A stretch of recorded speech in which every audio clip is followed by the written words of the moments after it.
Հրապարակում է դատավճռի եզրափակիչ հատվածը, դատարանը վճռեց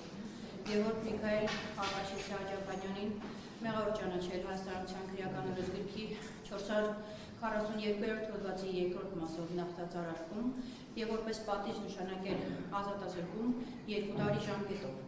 բաժի սկիզբը հաշվելով հաստատի արգելանքի վերցնելու պահից։ Մեղադրի նկատմամբ ընտրված խափարմիջոց կալանքը թողնել անփոփոխ, մինչև դատավճռի օրինական ուժի մեջ մտնելը։ Արտավարդային փաստաթղթերը պահել վարույթի նյութերի հետ։ Դատավճռը կարող է բողոքարկվել վերաքննիչ քրեական դատարան, դատական ակտը ստանալուց հետո 1 ամսյա ժամկետում։ Իսկ հայտարարում փակված։